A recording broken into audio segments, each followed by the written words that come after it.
রাজনৈতিক দলের সঙ্গে আবারও বৈঠকে বসছেন প্রধান উপদেষ্টা। এজেন্ডায় রাষ্ট্র সংস্কার ও আইন শৃঙ্খলা পরিস্থিতি।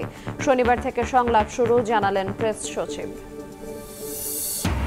পোশাক কারখানায় শ্রমিক অসন্তোষের জেরে কম দামে পণ্য কেনার চেষ্টা বিদেশি ক্রেতাদের। প্রতিটিতে কমানো হচ্ছে $2.5 থেকে $3। ঘুরে দাঁড়ানোর চেষ্টায় মালিকরা। লোকসান নিয়ে চলছে রেলওয়ে। 14 বছরে 1.5 কোটি টাকা ব্যয় হলেও নেই দৃশ্যমান উন্নয়ন। অধিকাংশ প্রকল্প অপরিকল্পিত বলছে বিশেষজ্ঞরা। ঢেলে সাজানোর পরামর্শ। এবং আজ সংযুক্ত আরব আমিরাতে পর্দা উঠছে নারী টি-20 বিশ্বকাপের। স্কটল্যান্ডকে হারিয়ে প্রথম জয়ের আশায় টাইগ্রেস। মাইল ফলকের সামনে জ্যোতি নাহিদা।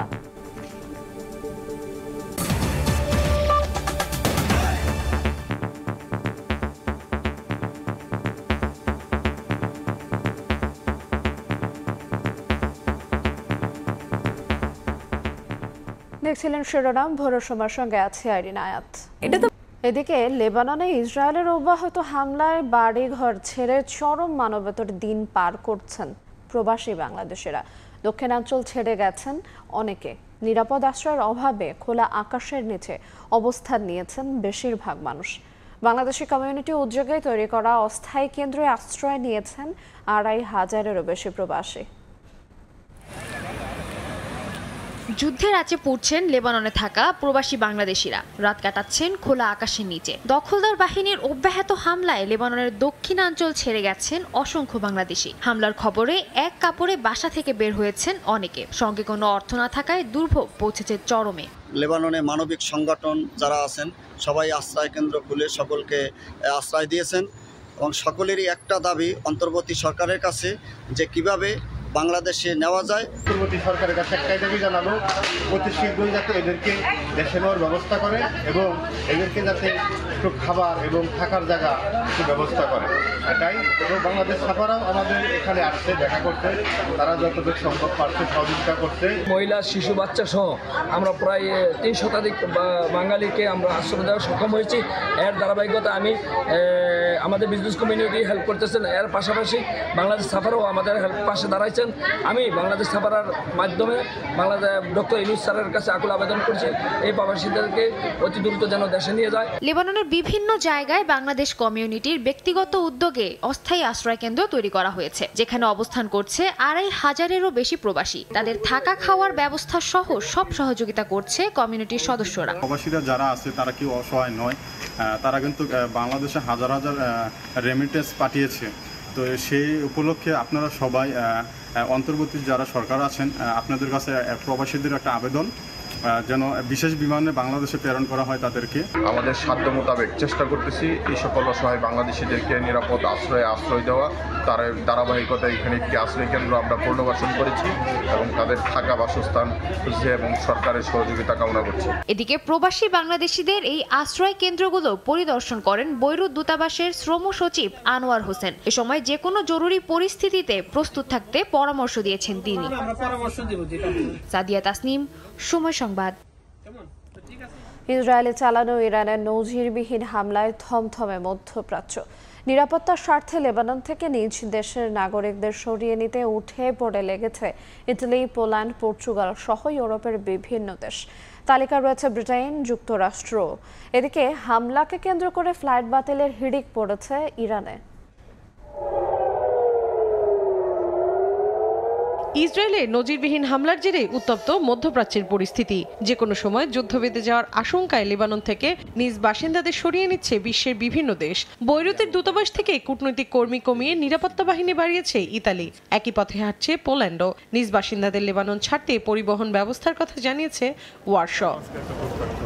নড়েচড়ে বসেছে ইউরোপের আরেক দেশ পর্তুগাল। মধ্যপ্রাচ্যের অস্থিরতার মধ্যে পর্তুগিজদের লেবাননে ভ্রমণ না করার আহ্বান জানিয়েছেন প্রধানমন্ত্রী লুইস মন্টেনেগ্রো। যারা অবস্থান করছেন অতি দ্রুত তাদের ফিরে আসার আহ্বান জানান তিনি। লেবাননে অবস্থানরত 350 নাগরিককে সরিয়ে নিতে 2টি সামরিক বিমান পাঠানোর পরিকল্পনা করছে স্পেন। আগামী 4 ও 5 অক্টোবর 2টি উড়োজাহাজ পাঠাবে নেদারল্যান্ডসও। বিদেশি নাগরিকদের সরিয়ে নিতে প্রায় 20টি দেশের সঙ্গে কাজ করছে তুরস্ক। নাগরিকদের অবিলম্বে লেবানন ছাড়ার আহ্বান জানিয়েছে যুক্তরাজ্য। সাইপ্রাসে স্থানান্তর করেছে প্রায় 700 সেনা, নৌবাহিনীর 2টি জাহাজ সহ বেশ কিছু সামরিক সরঞ্জাম। লেবানন থেকে মার্কিন নাগরিকদের সরিয়ে নিতে সাইপ্রাসের সেনা মোতায়েন করেছে বাইডেন প্রশাসনও। এদিকে ফ্লাইট বাতিলের হিড়িক চলছে ইরানে। স্থানীয় সময় বৃহস্পতিবার ভোর 5টা পর্যন্ত সূচি বাতিলের সময়সীমা বৃদ্ধি করেছে দেশটি। মৌসুমী সাথী, সময় সংবাদ। এবারে অন্য প্রসঙ্গ।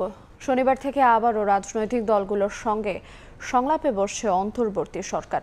রাষ্ট্র সংস্কারে গঠিত 6টি কমিশনের কাজের অগ্রগতি তুলে ধরা হবে সংলাপে। প্রধান উপদেষ্টা সহ উপদেষ্টা পরিষদের সদস্যরা সংলাপে অংশ নেবেন। বুধবার বিকেলে ফরেন সার্ভিস একাডেমিতে ব্রিফিংয়ে কথা জানিয়েছেন প্রধান উপদেষ্টার প্রেস সচিব মোহাম্মদ ইউনুস। ছাত্র জনতার তীব্র আন্দোলনের মুখে আগস্টের প্রথম ভাগে পতন ঘটে আওয়ামী লীগ সরকারের। এরপরই দেশ পরিচালনা এবং রাষ্ট্র সংস্কারের ব্রত নিয়ে গঠন হয় অন্তর্বর্তী সরকার। শপথ গ্রহণ করিতেছি যে ক্ষমতা গ্রহণের পরপরই ডক্টর মোহাম্মদ ইউনুসের নেতৃত্বাধীন সরকার একে একে আলোচনায় বসে রাজনৈতিক দলগুলোর সঙ্গে। আগস্ট এবং সেপ্টেম্বরে অনুষ্ঠিত সেসব সংলাপে উঠে আসে আগামীর প্রেক্ষাপট। রাষ্ট্র সংস্কারে গুরুত্ব দেয়া বর্তমান সরকার নির্বাচন ব্যবস্থা, বিচার বিভাগ, সংবিধান ঢেলে সাজানো সহ বহুমাত্রিক পরিবর্তনের লক্ষ্যে 6টি কমিশন গঠনের সিদ্ধান্ত নেয়। এরই মধ্যে সেসব কমিশন কাজও শুরু করেছে। আমি তো বলছি যে লক্ষ্য হচ্ছে সংস্কার কমিশনগুলোর কাজের অগ্রগতির বিষয়ে এবার নতুন করে রাজনৈতিক সংলাপের আয়োজন করতে যাচ্ছে সরকার। বুধবার সন্ধ্যায় ফরেন সার্ভিস একাডেমিতে ব্রিফিং করে এ তথ্য জানান প্রধান উপদেষ্টার প্রেস সচিব। 8 অগাস্ট ইন্টারিম গভর্নমেন্ট ফরমেশন হওয়ার পরের থেকে 2 দফা রাজনৈতিক দলগুলোর সাথে কাউন্সিল অফ অ্যাডভাইজারের মিটিং হয়েছে এবং এইটারই চলমান প্রক্রিয়ায় এই শনিবার থেকে আবার নতুন দফা আলোচনা শুরু হবে। দেশের প্রধান দলগুলোর সাথে আলোচনা হবে। সংলাপে আর কি উত্থাপিত হবে এমন প্রশ্নের জবাবে জানানো হয় দেশের আইন শৃঙ্খলা পরিস্থিতিও থাকবে আলোচ্য সূচিতে। কমিশনগুলো যেটা হয়েছে আপনারা জানেন 6টা কমিশন হয়েছে, এটার কাজের অগ্রগতি সম্পর্কে অবহিত করা হবে তাদেরকে এবং দেশের আইন শৃঙ্খলা বিষয়েও তাদের সাথে কথা হবে এবং তাদের পরামর্শ নেওয়া হবে। পরের সপ্তাহের শুরু থেকেই পূর্ণাঙ্গ সংস্কার কমিশনগুলো কার্যকর পদক্ষেপ নেওয়া শুরু করবে বলেও প্রত্যাশা প্রধান উপদেষ্টার প্রেস সচিবের। আসিফ মোহাম্মদ সিয়াম, সময় সংবাদ, ঢাকা। দ্রুত সময়ের মধ্যে মানুষের ভোটের অধিকার ফিরিয়ে দিতে অন্তর্বর্তী সরকারের প্রতি আহ্বান জানিয়েছে বিএনপি। দলটির নেতারা বলছেন জনগণের কাছে ক্ষমা চাইতে হবে আওয়ামী লীগকে। বন্যায় ক্ষতিগ্রস্ত জেলাগুলোতে শিক্ষা সামগ্রী বিতরণ ও ত্রাণ কার্যক্রম সম্পর্কে অবহিত করতে নয়াপল্টনে বিএনপির কেন্দ্রীয় ত্রাণ কমিটির সংবাদ সম্মেলন পরিচালনা করছি। মানুষের ভোটাধিকার ফেরত দিতে বর্তমান সরকারকে বেশি সময় না নেওয়ার আহ্বান জানিয়ে বিএনপির স্থায়ী কমিটির সদস্য ডাক্তার এজেডএম জাহিদ হোসেন বলেন, পালিয়ে যাওয়ার ইতিহাস বিএনপির নেই। দেশ পরিচালনার সুযোগ পেলে বিএনপি মানুষের প্রতি দায়িত্বশীল আচরণ করবে বলেও জানান তিনি।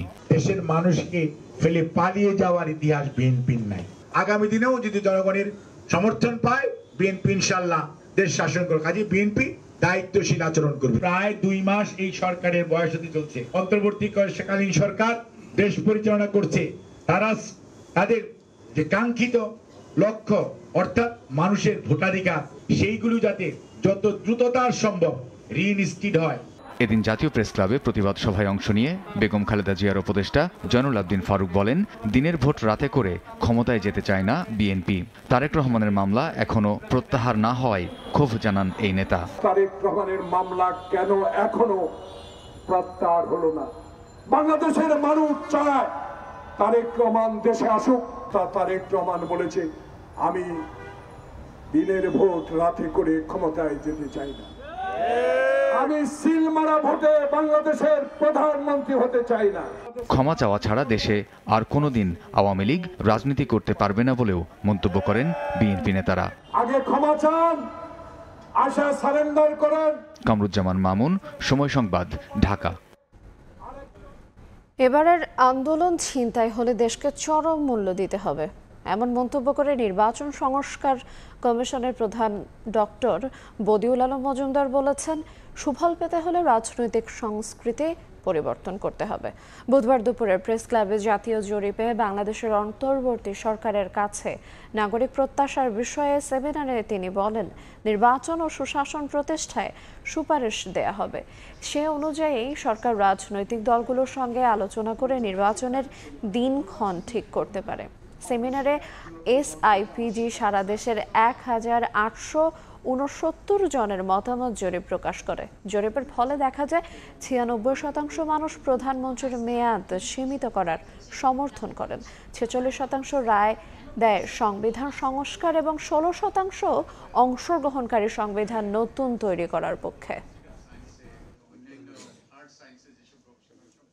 তো এবার যদি আমরা অর্জন করতে না পারি, এবারও যদি আবার চিন্তাই হয়ে যায়, তাহলে কিন্তু আমাদের জন্য চরম বিপর্যয় ডেকে আনতে পারে। তো আমাদের সুফল যদি পেতে হয় তাহলে আমাদের রাজনৈতিক সংস্কৃতি পরিবর্তন দরকার, আমাদের রাজনৈতিক দলে পরিবর্তন দরকার। আমরা যদি গণতান্ত্রিক রাষ্ট্র চাই, আমাদের মন মানসিকতা গণতান্ত্রিক হতে হবে, আমাদের রাজনৈতিক দলগুলোও গণতান্ত্রিক হতে হবে, আমাদের রাজনৈতিক দলগুলোও স্বচ্ছ হতে হবে, দায়বদ্ধ হতে হবে। Beximco, Bashundhara, Summit, S Alam, Nassa, Orion group ও নগদের শেয়ার হস্তান্তর স্থগিত চায় জাতীয় রাজস্ব বোর্ড NBR। কর ফাঁকি সহ আর্থিক অনিয়মের অভিযোগে সংশ্লিষ্ট পরিদফতরকে চিঠি দিয়েছে সংস্থাটি। এদিকে ক্রিকেটার ও সাবেক MP সাকিব আল হাসান ও তার স্ত্রী উম্মে আহমেদ শিশিরের ব্যাংক হিসাবের তথ্য চেয়েছে BFIU। ব্যাংকসহ আর্থিক খাতে অনিয়মে জড়িতদের বিরুদ্ধে তৎপর অন্তর্বর্তী সরকার। পাচারের অর্থ ফেরানো সহ বিভিন্ন কোম্পানি ও ব্যক্তির বিষয়েও ব্যবস্থা নিতে শুরু করেছে সরকারি সংস্থাগুলো। এবার Beximco, Bashundhara, Summit, S Alam, Nassa, Orion group ও নগদের শেয়ার হস্তান্তর স্থগিত চায় জাতীয় রাজস্ব বোর্ড NBR। কর ফাঁকি সহ আর্থিক অনিয়মের গুরুতর অভিযোগ রয়েছে উল্লেখ করে যৌথ মূলধন কোম্পানি ও ফার্মগুলোর পরিদফতরকে চিঠি দিয়ে এ বিষয়ে ব্যবস্থা নেওয়ার অনুরোধ করেছে সংস্থাটি। এদিকে ক্রিকেটার ও সাবেক MP সাকিব আল হাসান ও তার স্ত্রী উম্মে আহমেদ শিশিরের ব্যাংক হিসাবের তথ্য চেয়েছে কেন্দ্রীয় ব্যাংকের আর্থিক গোয়েন্দা বিভাগ, Bangladesh financial intelligence unit BFIU। বুধবার পাঠানো এক চিঠিতে 5 কার্যদিবসের মধ্যে ব্যাংক ও ব্যাংক বহির্ভূত আর্থিক প্রতিষ্ঠানগুলোকে তাদের নাম, কোম্পানি বা সংগঠনের নামে থাকা সঞ্চয় হিসাব, চলতি হিসাব, ফিক্সড ডিপোজিট ও ডিপোজিট প্লাস স্কিম হিসেবের তথ্য দিতে বলা হয়েছে। এর আগে 2023 সালে প্যারামাউন্ট ইন্স্যুরেন্সের শেয়ার লেনদেনে কারসাজির দায়ে সাকিবকে 50 লাখ টাকা জরিমানা করে BSEC। ইয়ানুর শিফাত, সময় সংবাদ, ঢাকা। পল্টন থানায় গাড়ি পোড়ানোর মামলায় বিএনপির মহাসচিব মির্জা ফখরুল ইসলাম আলমগীর, রুহুল কবির রিজভী সহ 8 জনকে খালাস দিয়েছেন আদালত।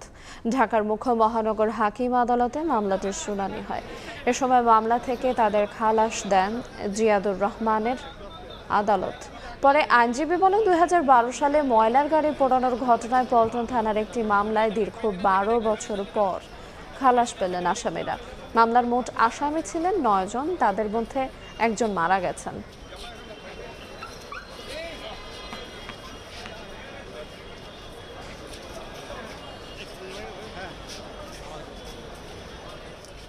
রাতে মুষলধারে বৃষ্টিতে রাজধানীর মিরপুর, পান্থপথ ও মতিঝিল সহ বিভিন্ন এলাকায় সৃষ্টি হয় জলাবদ্ধতা। এতে বিপাকে পড়েন পথচারী, যানবাহন চালকরা। এদিকে বংশালে বিদ্যুৎস্পৃষ্ট হয়ে এক কিশোরের মৃত্যু হয়েছে। বৃষ্টি হলেই পানিতে তলিয়ে যায় রাজধানী, এর থেকে যেন মুক্তি নেই নগরবাসীর। বুধবার সন্ধ্যা থেকে থেমে থেমে হওয়া বৃষ্টিতে রাজধানীর বিভিন্ন এলাকায় দেখা দেয় জলজট, সৃষ্টি হয় জনদুর্ভোগের। অল্প বৃষ্টিতেই পান্থপথে জমে যায় হাঁটু সমান পানি, যানবাহনের চাকা অর্ধেকের বেশি ডুবে যায়। মিরপুর, মতিঝিল, ধানমন্ডি সহ আশপাশের এলাকার একই চিত্র। নগরবাসীর অভিযোগ, দীর্ঘদিন ধরে জলাবদ্ধতার সমস্যা থাকলেও তা নিরসনে জনপ্রতিনিধিদের কার্যকর কোনো পদক্ষেপ নেই। মাত্র 1 ঘন্টার বৃষ্টিতে ভয়াবহ অবস্থা। এটার সুষ্ঠু এবং একটা স্থায়ী সমাধান জরুরি ভিত্তিতে প্রয়োজন। রাস্তার 2 সাইডে যে ড্রেনেজ ব্যবস্থাটা থাকার কথা, এইগুলো সেইভাবে সুষ্ঠুভাবে নাই। ম্যানহোলের ঢাকনা দেখেন, সেগুলো পুরোটাই জাম হয়ে আছে। তো যদি এখানে অল্প একটু বৃষ্টি হয় সেই পানিটা বেরোনোর কোনো রাস্তা থাকে না। যখন কাউন্সিলর ছিল, মেয়র ছিল, তখনও হয়েছে, এখন তো কাউন্সিলর নেই, মেয়র নেই, এখন তো হওয়া তো স্বাভাবিক। ভোরের সময় আরও থাকছে। উত্তাল জুলাইয়ে ব্যাংক খাতে লেনদেন কমেছে প্রায় 1.5 লাখ কোটি টাকা। এখনো কাটেনি তারল্য সংকট, আমানতের টাকা তুলতে ভোগান্তিতে গ্রাহকরা। শ্রমিক অসন্তোষের জেরে বাংলাদেশ থেকে বিদেশি ক্রেতারা এবার কম দামে পণ্য কেনার চেষ্টা করছে বলে অভিযোগ করেছেন গার্মেন্টস মালিকরা। জগার প্যান্ট, নিট জ্যাকেটের মতো প্রতিটি পণ্যে কমানো হচ্ছে 2.5 থেকে 3 মার্কিন ডলার। অথচ জুলাই আগস্টের রাজনৈতিক অস্থিরতা, বন্যা সংকট কাটিয়ে সেপ্টেম্বরে ঘুরে দাঁড়ানোর চেষ্টা করছিল দেশের তৈরি পোশাক শিল্প। সাক্ষর টিপুর ক্যামেরায় বিস্তারিত জানাচ্ছেন কমল দে। ছাত্র জনতার গণ আন্দোলনের মুখে আওয়ামী লীগ সরকারের পতনের পর থেকে সাভার, আশুলিয়া ও গাজীপুরে চলছে শ্রমিক অসন্তোষ। গার্মেন্টস ব্যবসায়ীদের অভিযোগ, শ্রমিকদের আন্দোলনে বহিরাগতরা ঢুকে পরিকল্পিতভাবে তৈরি পোশাক খাতে অস্থিরতার সৃষ্টি করছে। আর অর্ডার নেওয়ার ক্ষেত্রে বাংলাদেশের এই শ্রমিক অসন্তোষের ফায়দা নিচ্ছে প্রতিবেশী ভারত সহ পোশাক শিল্পের প্রতিদ্বন্দ্বী দেশগুলো। কিছু কিছু কাস্টমার তারা তৃতীয় ডেস্টিনেশনে চলে যাওয়ার চেষ্টা করছে। একবার অর্ডার ডাইভার্ট হলে সেই অর্ডার কিন্তু বাংলাদেশে ফিরবে না। এতে করে সবচেয়ে দুর্ভাগ্যজনক দিক হবে আমাদের বিপুল একটা শ্রমিক গোষ্ঠীর কর্মসংস্থানের জায়গাটা নষ্ট হবে। নানামুখী সংকটে অনেকটা কম দামে তৈরি পোশাকের অর্ডার নিতে বাধ্য হচ্ছেন গার্মেন্টস মালিকেরা। বিশেষ করে আগে প্রতিটি নিট জগার প্যান্ট $12 বিক্রি হলো, এখন তা নেমে আসছে $8 থেকে $9। একইভাবে jacket $12, yoga pant $8, T shirt $3.5 এবং শর্টস $7.5 রপ্তানি হচ্ছে।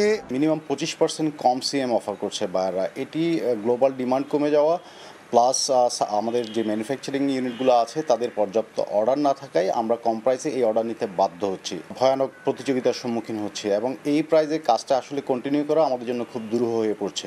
এদিকে জুলাই আগস্টের রাজনৈতিক অস্থিরতা, পরবর্তীতে ভয়াবহ বন্যা, এইসব সংকটের মাঝেও রপ্তানি আয়ে ঘুরে দাঁড়ানোর চেষ্টা চালিয়ে যাচ্ছে দেশের তৈরি পোশাক খাত। চলতি অর্থ বছরের প্রথম 3 মাসে গার্মেন্টস খাত থেকে রপ্তানি আয় এসেছে প্রায় $11 বিলিয়ন। এইভাবে যদি চলতে থাকে তাহলে কিন্তু আমরা সামনের অর্ডারগুলো ধরতে পারছি না। সবকিছু সমন্বয় করে যদি একটা টাস্ক ফোর্স গঠন করে যদি এই সেক্টরকে যদি হেল্প করার জন্য যদি করতে চাই তাহলে আলহামদুলিল্লাহ আমরা কিছুটা অংশ কাটিয়ে উঠতে পারবো। ঢাকা, সাভার, গাজীপুর, নারায়ণগঞ্জ এবং চট্টগ্রামে গার্মেন্টস রয়েছে 2564টি। এছাড়া দেশের 8টি ইপিজেডের 600 গার্মেন্টস কারখানা রয়েছে। এইসব কারখানায় শ্রমিকের সংখ্যা প্রায় 45 লাখ। আর বছরে গার্মেন্টস শিল্প থেকে রপ্তানি আয় প্রায় $47 বিলিয়ন মার্কিন ডলার। এমনিতেই বাংলাদেশের গার্মেন্টস মালিকেরা ইন্টারন্যাশনাল বায়ারদের কাছ থেকে দামি এবং অভিজাত ব্র্যান্ডের অর্ডার তুলনামূলক কম পেয়ে থাকে। এখন যা পাচ্ছে তার থেকে আবার তারা রেট কেটে নিচ্ছে। আর এর ফলে বিপর্যয়ের কবলে পড়ছে দেশের গার্মেন্টস শিল্প। এই সংকট থেকে উত্তরণের জন্য অন্তর্বর্তীকালীন সরকারকে ব্যবস্থা নেওয়ার আহ্বান জানাচ্ছে গার্মেন্টস ব্যবসায়ীদের সংগঠন বিজিএমইএ। কমল দে, সময় সংবাদ, চট্টগ্রাম। গেল 14 বছরে 1.5 লাখ কোটি টাকা ব্যয়ে 90টি প্রকল্প বাস্তবায়ন করলেও লোকসানে ডুবে আছে রেলওয়ে। এই খাতে প্রতি বছর গড় লোকসান 2000 কোটি টাকা। যোগাযোগ বিশেষজ্ঞরা বলছেন অপরিকল্পিত উন্নয়নের কারণেই ঘটছে এমনটা। এজন্য মহাপরিকল্পনাকে ঢেলে সাজানোর পরামর্শ তাদের। নতুন রেল সচিবও বলছেন শুধু অর্থ খরচের জন্যই নেওয়া অপ্রয়োজনীয় প্রকল্প বাদ দেবেন তারা। মৃতপ্রায় রেলকে উজ্জীবিত করতে 2 দফায় 30 বছর মেয়াদী মহাপরিকল্পনা হাতে নেয় আওয়ামী লীগ সরকার। এ সময় রেলের বিনিয়োগ ছাড়াই অতীতের সব রেকর্ড। গত 14 বছরে বাস্তবায়িত হয় 90টি প্রকল্প, যাতে খরচ হয় 1.5 লাখ কোটি টাকা। এরপরও 75% মেয়াদ উত্তীর্ণ ইঞ্জিন, 60% ঝুঁকিপূর্ণ রেল লাইন, কোচ সংকট আর লোকসান নিয়ে চলছে রাষ্ট্রীয় এই প্রতিষ্ঠান। যোগাযোগ বিশেষজ্ঞরা বলছেন বাস্তবায়ন হওয়া অধিকাংশ প্রকল্পেরই উপযোগিতা নেই। এর সাথে একমত নতুন রেল সচিব। সুন্দর সুন্দর কথা বলে প্রকল্পগুলো নিয়েছি এবং যে মাত্রায় আসলে এটার রিটার্ন পাওয়ার কথা, সুবিধা পাওয়ার কথা, পুরোপুরি কিন্তু এখন আমরা পাচ্ছি না। যাত্রী বান্ধব হওয়ার জন্য যেভাবে পরিকল্পনাগুলি নেওয়ার দরকার ছিল সেখানে কিছু সীমাবদ্ধতা আছে। পরীক্ষা করা হয়নি প্রপারলি এক্সামিন না করেই প্রকল্প এক্সপ্যান্ড করা হয়েছে।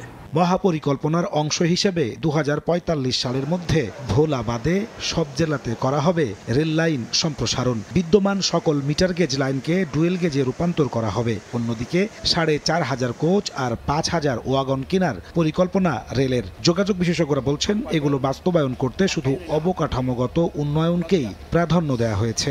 আধুনিক রেল ব্যবস্থা করতে মহাপরিকল্পনা সংস্কারের দাবি তাদের। বিনিয়োগটা অনেক ভারী শুধু অবকাঠামোর পিছনে, কিন্তু রেল পরিচালনা করার জন্য আধুনিকায়নের প্রয়োজন আছে, এখানে প্রযুক্তি নির্ভরশীলতার প্রয়োজনীয়তা আছে। এই জিনিসগুলি এখানে আমার মহাপরিকল্পনার সাথে সংযোজন করতে হবে। মাস্টার প্ল্যানটা আবার রিভিজিট করে এটা সংস্কার করতে হবে। মাস্টার প্ল্যান অনুযায়ী যে আমার ডেভেলপমেন্ট পরিকল্পনাটা এগিয়ে নিতে পারলাম না, এইগুলোকে আর একটু কীভাবে এই গ্যাপ আইডেন্টিফাই করে আমি আর একটু আপডেট করতে পারি, সেই পরিকল্পনা আমাদের এই মুহূর্তে আছে। মহাপরিকল্পনার অংশ হিসেবে এই মুহূর্তে রেলে 29টি প্রকল্প চলমান, যার খরচ ধরা হয়েছে 1,38,000 কোটি টাকা। নাজমুস সালেহী, সময় সংবাদ, ঢাকা। ভোর সময় আরো থাকছে। খুলনা সাতক্ষীরা আঞ্চলিক মহাসড়কের বেহাল অবস্থা। 4 বছরের মধ্যেই বিভিন্ন স্থানে দেবে গেছে পিচ, তৈরি হয়েছে ছোট বড় গর্ত, ঝুঁকি নিয়ে চলাচল করছেন স্থানীয়রা। একদিকে ইন্টারনেট বন্ধ, অন্যদিকে কারফিউ, সব মিলিয়ে ছাত্র আন্দোলনের সময় উত্তাল জুলাইয়ে ব্যাংক খাতে লেনদেন কমেছে প্রায় 1.5 লাখ কোটি টাকা। এদিকে আগস্ট থেকে শুরু হওয়া তীব্র তারল্য সংকট এখনও বিরাজমান। আমানতের টাকা তুলতে ভোগান্তিতে পড়ছেন গ্রাহকরা। বিস্তারিত মাহির মারুফের প্রতিবেদনে। ছাত্র জনতার আন্দোলনের সময় জুলাই মাসে সৃষ্ট ব্যাংক খাতের অচলাবস্থা এবং চলমান তারল্য সংকটে কমেছে লেনদেন। সর্বশেষ জুলাই মাসের হিসাব থেকে দেখা যায় 1 মাসে ব্যাংকিং মাধ্যমে লেনদেন কমে 1,47,347 কোটি টাকা। বাংলাদেশ ব্যাংকের পরিসংখ্যান বলছে জুলাই মাসে ব্যাংকিং চ্যানেলের লেনদেন জুন মাসের তুলনায় প্রায় 21% কম ছিল। বিশেষ করে চেকের মাধ্যমে লেনদেনের পরিমাণ কমেছে উল্লেখযোগ্য হারে। ছাত্র আন্দোলন দমাতে হাসিনা সরকারের সিদ্ধান্তে টানা 10 দিন ইন্টারনেট বন্ধ থাকায় সরাসরি প্রভাব পড়েছে ডিজিটাল লেনদেনেও। এছাড়া ডেবিট এবং ক্রেডিট কার্ডের মাধ্যমেও কমেছে লেনদেন। জুলাইতে ডেবিট কার্ডের লেনদেন কমেছে প্রায় 22 এবং ক্রেডিট কার্ডে প্রায় 15%। এদিকে আগস্ট থেকে শুরু হওয়া তারল্য সংকট এসে ঠেকেছে অক্টোবরে। এখনো বেশিরভাগ দুর্বল ব্যাংকগুলোতে লেনদেন চলছে ঢিমে তালে।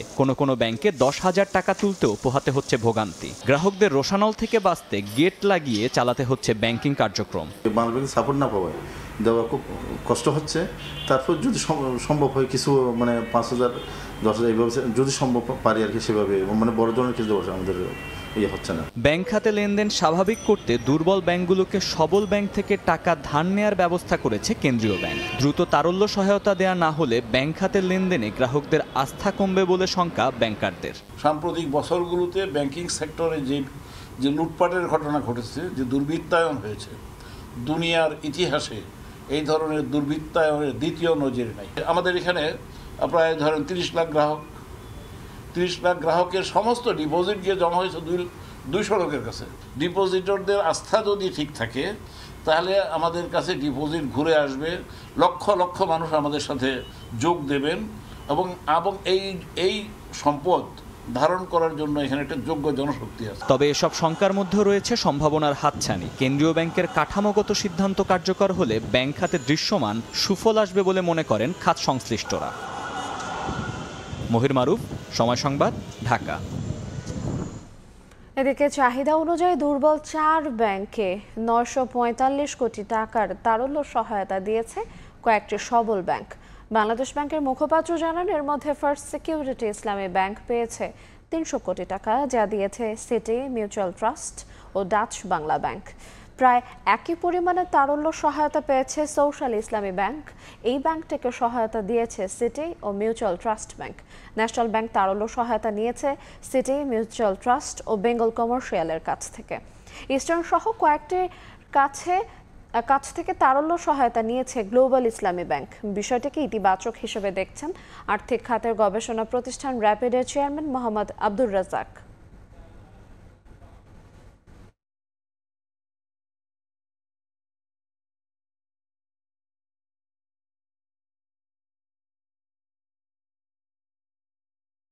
অনেকগুলো ব্যাংকেরই তো তারল্য সংকট বা সে মূলধন তো নাই, যেটা তা হারিয়ে ফেলেছে। এগুলো অ্যাড্রেস করার জন্য ইন্টার ব্যাংক যে লোন সিস্টেম, সেটার প্রতি গুরুত্ব দেওয়া হচ্ছে। বাংলাদেশ ব্যাংক বলেছে যে তারা গ্যারান্টি দিবে যদি কোনো ইন্টার ব্যাংক লোন লাগে, সেটা তারা করছে। এটা একটা সাময়িকভাবে একটা ভালো একটা পদক্ষেপ।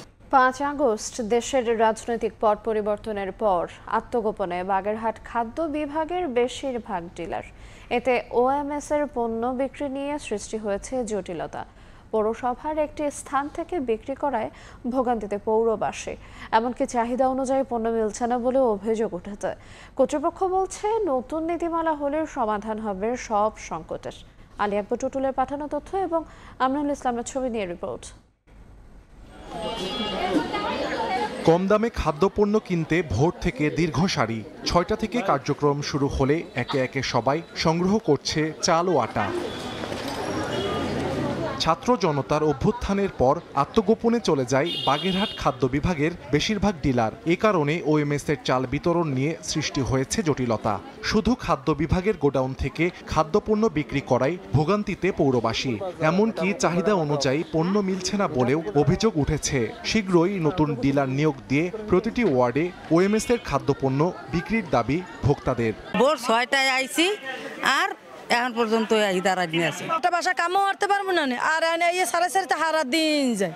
আইজানের সময় আইছি, তাই কম কষ্ট হইতেছে। ওয়ার্ডে দিলে আমাকে এত সময় লাগবে না, আমরা অল্প সময়ের ভিতর 10টা-11টার ভিতর আমরা বাসায় চলে যেতে পারি, খরচটাও কম। আসতে যেতে একটা সময়ের প্রয়োজন আছে, খরচের প্রয়োজন আছে। জনবল কম, এত মানুষকে একসাথে দেয়া তো প্রতিদিনই আমার এই কাজটা করতে হইতে সমাধান হোক। আসলে এইভাবে আমরা কন্টিনিউ করতে পারবো না বেশি দিন, আমাদের অলরেডি অনেক স্টাফ অসুস্থ। তবে শীঘ্রই সংকট সমাধানের আশ্বাস খাদ্য বিভাগের। আর ওএমএস নীতিমালা সেটা প্রস্তুতির একদমই শেষ পর্যায়ে আছে। এটা আমরা পেয়ে গেলেই আমরা নতুন ডিলার নিয়োগের হাতে নিতে পারবো এই কার্যক্রম। খাদ্য বিভাগের তথ্য মতে বাগেরহাট পৌরসভায় সপ্তাহে 5 দিন 5,000-এর বেশি ভোক্তা 30 টাকা কেজি দরে চাল এবং 24 টাকা কেজি দরে আটা কেনেন। সময় সংবাদ, বাগেরহাট। সৌন্দর্য বর্ধন ও নাগরিকদের হাঁটার সুবিধায় খুলনায় ফুটপাত নির্মাণ হলেও তা এখন ব্যবসায়ীদের দখলে। বাধ্য হয়ে পথচারীরা ফুটপাত ছেড়ে হাঁটছেন সড়কে। নগরবাসীর অভিযোগ, প্রশাসন ও সিটি কর্পোরেশন উদাসীনতায় দখল হয়েছে এসব ফুটপাত, আর নামমাত্র উচ্ছেদ অভিযানে সীমাবদ্ধ কর্তৃপক্ষ। আব্দুল হালিমের ছবিতে বেলাল হোসেন সচলের রিপোর্ট।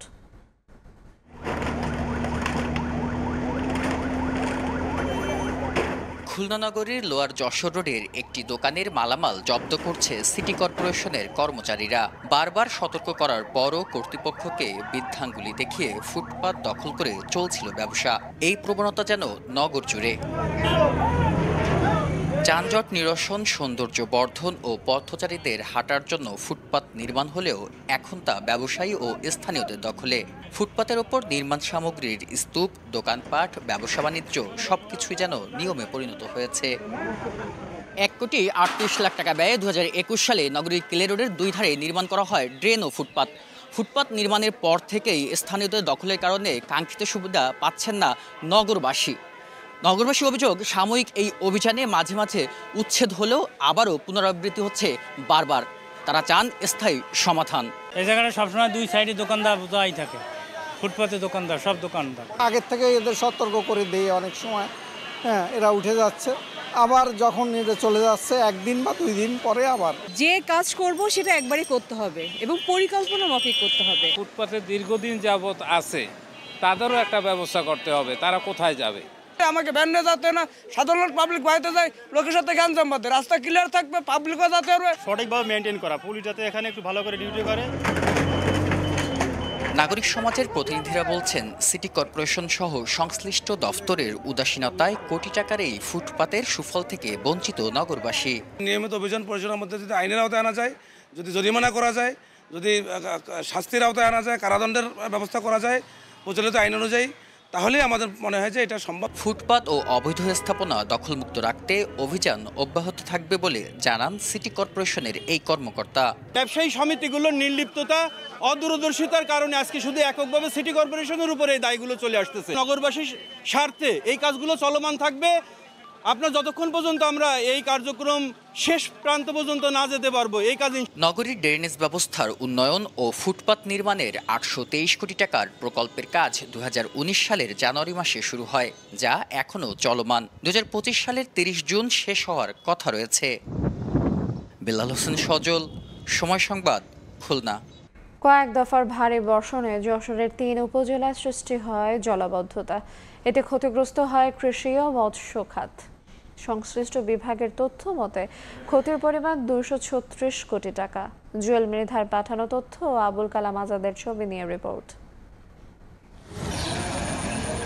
2 মাস আগে যশোরে 1,49,736 হেক্টর জমিতে রোপাপন, সবজি, কলা ও পান চাষ শুরু করেন কৃষক। গত 14 থেকে 16 সেপ্টেম্বর ভারী বর্ষণে জলাবদ্ধতা সৃষ্টি হয় মনিরামপুর, অভয়নগর ও কেশবপুর উপজেলায়। কয়েকদিন পর দ্বিতীয় দফায় আবারও মুষলধারায় বৃষ্টিতে তলিয়ে যায় 3 উপজেলার 52 বিল সহ অধিকাংশ এলাকা। কৃষি বিভাগের তথ্য মতে জলাবদ্ধতার কারণে 5,750 হেক্টর জমির ফসল ক্ষতিগ্রস্ত হয়, যার আর্থিক মূল্য 26,48,48,000 টাকা। আর মৎস্য বিভাগ বলছে 16,922টি ঘের ও পুকুর প্লাবিত হওয়ায় 210 কোটি টাকার ক্ষতি হয়েছে। সবকিছু ধ্বংস হয়ে গেছে, আমাকে এখন নিরুপায় কঠিন অবস্থার ভিতরে দিন যাপন করা হচ্ছে। এখন আমরা ওই বিড়ি শাবলা তুলে যশোর নিয়ে বিক্রয় করে সংসার চালাচ্ছে বড় কষ্টে। একশ্বাস খাচ্ছি, একশ্বাস খাচ্ছি না। কয়েক লক্ষ পরিবার পানির নিচে চলে গেছে এবং অর্থনৈতিকভাবে ব্যাপক ক্ষতির সম্মুখীন। 8,115 জন চাষিকে আমরা তালিকাভুক্ত করেছি, যারা এই অতিবৃষ্টিতে তাদের ফসলের ক্ষয়ক্ষতি হয়েছে। পানির পুরোপুরি নেমে যাবে তখন আমরা প্রকৃত চিত্রটা ভেসে উঠবে এবং আমরা বলতে পারবো ক্ষয়ক্ষতির প্রকৃত চিত্র কত পরিমাণ। ক্ষতি কাটিয়ে উঠতে ভুক্তভোগীদের প্রণোদনার আশ্বাস জেলা প্রশাসনের। পানিটা নেমে গেলে কি পরিমাণ ক্ষতি হয়েছে এটা যদি জানা যায় তাহলে আমরা সংশ্লিষ্ট অধিদপ্তরকে আমরা জানিয়ে দেব ক্ষয়ক্ষতির, এবং কিভাবে তাদেরকে এই ক্ষয়ক্ষতিটা কাটিয়ে পুনর্বাসন করা যায় এ বিষয়ে আমরা প্রয়োজনীয় পদক্ষেপ নেব। কৃষি ও মৎস্য বিভাগের তথ্য মতে ক্ষতিগ্রস্তদের এরই মধ্যে 1,600 জনকে প্রণোদনার জন্য তালিকাভুক্ত করা হয়েছে। সময় সংবাদ, যশোর। আমন মৌসুমে গঙ্গা কপোতাক্ষ প্রকল্পের সেচ কার্যক্রম শুরু করেছে। কৃষকের চাহিদা মোতাবেক সেচের পানি দেওয়া হবে বলে জানায় কর্তৃপক্ষ। তবে সারা বছর সেচের পানি চান কৃষকরা। বাবুল হোসেনের তোলা ছবি ও SM রাশেদের তথ্য নিয়ে রিপোর্ট। চলতি আমন মৌসুমে কুষ্টিয়া, চুয়াডাঙ্গা, ঝিনাইদহ ও মাগুরা জেলার 13 উপজেলায় সেচ কার্যক্রম শুরু করেছে জিকে সেচ প্রকল্প। পদ্মার পানিতে 193 কিলোমিটার সেচ খালের মাধ্যমে সেচের পানি পৌঁছাচ্ছে আমন খেতে। কৃষকের চাহিদা অনুযায়ী 2184টি সুইচ কেটে পানি সরবরাহ নিয়ন্ত্রণ করছে। এতে বন্ধ হয়ে গেছে বিভিন্ন নলকূপ দিয়ে ভূগর্ভস্থ পানি উত্তোলন। কৃষক জানান সারা বছর পানি পেলে এক জমিতে 3 বার ধান উৎপাদন করতে পারবেন তারা। বোরিংয়ের পানিতে নিচেতে পানি ওঠে, সেই পানিতে খুব একটা শক্তিশালী না। আর জিকের পানি যদি অ্যাভেলেবল আসে আমাদের কোনো সার ফাঁস খুবই কম লাগে। পলি মাটি আসে, ওই পলি মাটির জন্যই হচ্ছে এইটা হচ্ছে মানে ধানের জন্য শক্তি। বিঘে প্রতি 200 টাকায় কমপ্লিট হয়, তাতে আমাদের ধানের খরচ অনেকটা কমে আসে। না ধরে না, জমির উর্বর শক্তি ভালো হয়। সরকার যেন এই কৃষকের মগজ তাকাইয়ে ওই কেলানের পানিটা যেন সারা বছর দেয়। কৃষকদের পরামর্শে সেচ কাজ অব্যাহত থাকবে বলে জানায় গঙ্গা কপোতাক্ষ সেচ কর্তৃপক্ষ। যেসব এলাকাগুলোতে পানির খুবই প্রয়োজন এবং যেসব এলাকা কৃষকের চাহিদা থাকে ওনারা আমাদের কাছে রিকুইজিশন পাঠায়, সেই আদালতে আমরা ওই এলাকাগুলোতে পানি সরবরাহ করে থাকি। গঙ্গা কপোতাক্ষ সেচ প্রকল্পে চলতি আমন মৌসুমে কুষ্টিয়ায় 1,10,107 হেক্টর জমিতে সেচ দেওয়া হচ্ছে। সময় সংবাদ, কুষ্টিয়া। ঝিনাইদহের কালীগঞ্জে নতুন সেতু নির্মাণ করতে ভাঙা হয় পুরাতন সেতু। তবে 6 মাস কেটে গেলেও শুরু হয়নি সেতুর নির্মাণ কাজ। এতে ভোগান্তিতে পড়েছেন 2 ইউনিয়নের কয়েক হাজার মানুষ। বাঁশ দিয়ে নামমাত্র বাইপাস নির্মাণ করলেও তা ব্যবহার অনুপযোগী। শিগগিরই নতুন সেতু নির্মাণ দাবি এলাকাবাসীর। সজিবুল ইসলামের ছবিতে লোটাস রহমান সোহাগের রিপোর্ট। নতুন সেতু নির্মাণে ভাঙা হয়েছে পুরাতন সেতু। জরুরি চলাচলের জন্য পাশেই বাঁশ দিয়ে একটি সাঁকো তৈরি করা হলেও তাও জরাজীর্ণ। ঝিনাইদহের কালীগঞ্জ উপজেলার কোলাবাজারের মাঝামাঝি বেগবতী নদীর ওপর পুরাতন সেতু ভাঙা হয় 6 মাস আগে, অথচ এখনো শুরু হয়নি নতুন সেতুর কাজ। স্থানীয়দের অভিযোগ, নদী পার হওয়ার জন্য বাঁশের সাঁকো দিয়ে শুধু মোটরসাইকেল, বাইসাইকেল ও পায়ে হেঁটে পার হওয়া যায়। বৃষ্টি হলে তাও বন্ধ হয়ে যায়। এ কারণে এলাকার অর্ধশত গ্রামের কৃষিপণ্য পরিবহন করতে হয় অন্তত 10 কিলোমিটার ঘুরে। ব্রিজ ভাঙাতে কোনো মালামাল নিতে পারছি না, আমরা খুব কষ্টে আছি। ব্যবসা বাণিজ্য খুব ক্ষতি হচ্ছে। এই যে এখন কাঠের পাত দিয়ে আমরা তো গাড়ি তো নিতে পারছি না, গাং পার করে মাথায় করে নিয়ে যেতে হচ্ছে। একটু পানি হইলেই দেখা যাচ্ছে ব্রিজ তলায় যায়। 10 কিলো 12 কিলো দূর দিয়ে যাইতে হয় স্কুলে, মানে আমরা খুব ভোগান দিতে পারি। এর ব্রিজটা থেকে যাইতো, পরে ব্রিজ আবার করলি পাইতো। খুবই দুর্ভোগ, দুর্দশা, কষ্টের অবস্থার ভিতরে বসবাস আমরা করছি। হেঁটে খাওয়া লোক এগার জন্য সবচেয়ে ভালো হয় আর কি, যত তাড়াতাড়ি ব্রিজটা হোক। তবে শীঘ্রই কাজ শুরুর আশ্বাস এলজিইডির। ঠিকাদারকে নির্দেশ দিয়েছি দ্রুত এটা ভালোভাবে যাতে নির্মাণ করে, যাতে যান চলাচল স্বাভাবিক হয় এবং মানুষের ভোগান্তি যাতে লাঘব হয়। উইকেয়ার প্রকল্পের আওতায় কোলা বাজারের নতুন সেতুর দৈর্ঘ্য 44 মিটার। সময় সংবাদ, ঝিনাইদহ। ভোরের সময় আরো থাকছে। দুর্গোৎসব ঘিরে সিলেটে চলছে শেষ মুহূর্তের প্রস্তুতি। ব্যস্ত সময় পার করছেন প্রতিমা কারিগররা। পশ্চিমবঙ্গে বাংলাদেশি পর্যটক কমে যাওয়ায় নিউ মার্কেটে নেই বেচাকেনা। বৈষম্য বিরোধী ছাত্র আন্দোলনে আহত 91 জনকে 76 লক্ষ টাকা অনুদান দিয়েছে জুলাই শহীদ স্মৃতি ফাউন্ডেশন। রাতে সম্মিলিত সামরিক হাসপাতালে আহত শিক্ষার্থীদের খোঁজ নিতে যান সমাজ কল্যাণ এবং মহিলা ও শিশু বিষয়ক মন্ত্রণালয়ের উপদেষ্টা শারমিন এস মুর্শিদ। এ সময় 9 জন শিক্ষার্থীর হাতে চেক তুলে দেন তিনি। বাকি 82 জনকে কাল বিকাশের মাধ্যমে অনুদান পৌঁছে দেয়া হবে। উপদেষ্টা বলেন, আহতরা যাতে কর্মজীবনে ফিরে যেতে পারেন সেজন্য সর্বোচ্চ চেষ্টা করা হচ্ছে। এছাড়া যেসব শিক্ষার্থীর অবস্থা গুরুতর তাদের উন্নত চিকিৎসার জন্য বিদেশে পাঠানোর পরিকল্পনা রয়েছে। এ সময় জুলাই শহীদ স্মৃতি ফাউন্ডেশনের সাধারণ সম্পাদক মীর মাহবুব রহমান স্নিগ্ধ জানান, আহতদের পূর্ণাঙ্গ তালিকা এখনও তৈরি হয়নি। তালিকা শেষ হলে সবাইকে সাধ্যমতো সহায়তা করা হবে।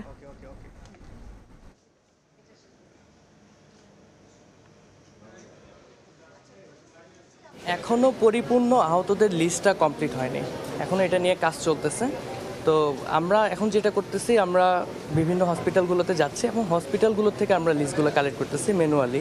আমরা এখানে 9 জনকে হাতে হাতে টাকাটা দিলাম, দিয়ে একটা উদ্বোধন করে আমরা বাকি 82 জনকে বিকাশের মাধ্যমে পাঠাচ্ছি। কারো কারো ক্ষেত্রে এমনই জটিল অবস্থা হতে পারে এবং হয়েছে, তাদেরকে বিদেশে পাঠিয়ে চিকিৎসা করার ভাবনাটা যেমন আছে তেমনি ঘটনাটাও ঘটানো হচ্ছে। সিলেটে বৈষম্য বিরোধী ছাত্র আন্দোলনে নিহত শহীদ আবু তুরাবের স্বজনদের সাথে দেখা করেছেন ইসলামী আন্দোলন বাংলাদেশের সিনিয়র নায়েবে আমির মুফতি সৈয়দ মোহাম্মদ ফয়জুল করিম শায়েখে চরমনাই। বুধবার দুপুরে আবু তুরাবের পরিবারের সঙ্গে দেখা করে তাদের প্রতি সমবেদনা জানান তিনি। এ সময় দোষীদের বিচার নিশ্চিত করার দাবিও জানান। এ সময়ে ইসলামী আন্দোলন বাংলাদেশের কেন্দ্রীয় ও সিলেট জেলা মহানগরের নেতারা উপস্থিত ছিলেন।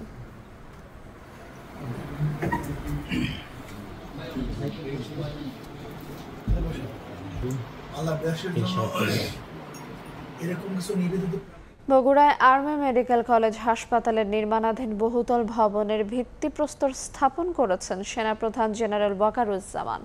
সেনাবাহিনী প্রধান জেনারেল ওয়াকারুজ্জামান 11 পদাতিক ডিভিশন ও বগুড়া এরিয়া পরিদর্শন করেন। এ সময় বগুড়া সেনানিবাসে কর্মরত সেনা সদস্যদের উদ্দেশ্যে দিক নির্দেশনামূলক বক্তব্য দেন তিনি। বক্তব্যের শুরুতেই শহীদ লেফটেন্যান্ট তানজিম সরওয়ার নির্জনের মৃত্যুতে গভীর শোক প্রকাশ করেন। পরে সেনাবাহিনী ফুটবল প্রতিযোগিতার সমাপনী অনুষ্ঠানে বিজয়ীদের মাঝে পুরস্কার বিতরণ করেন।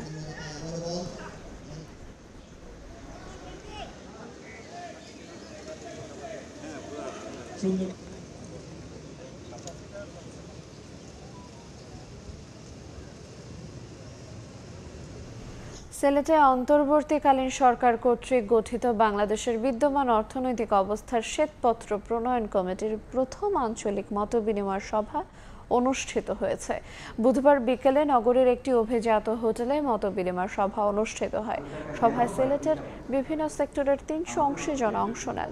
ব্যয়বহুল প্রকল্পের অবহেলা, অর্থনৈতিক খাতের দুর্নীতি, অবহেলা নিয়ে কথা বলেন অংশীজনরা। অর্থনৈতিক অবস্থার শ্বেতপত্র প্রণয়ন কমিটির প্রধান দেবপ্রিয় ভট্টাচার্য বলেন, বর্তমান সরকার ও শ্বেতপত্র প্রণয়ন কমিটি অর্থনৈতিক অবস্থা সংস্কারে আলোচনা অব্যাহত রেখেছে।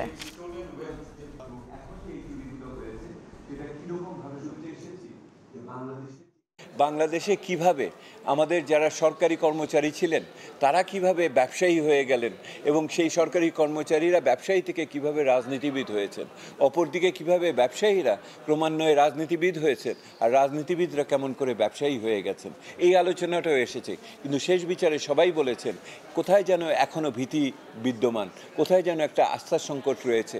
এইটা যেন আমাদের আগামী দিনের সম্ভাবনাকে কোনোভাবেই নষ্ট না করে দেয়। সেই জন্য সকলকে সম্মিলিতভাবে বাংলাদেশের এই নতুন সম্ভাবনাকে ধরে রাখতে হবে, আগামীতে এগিয়ে নিতে হবে।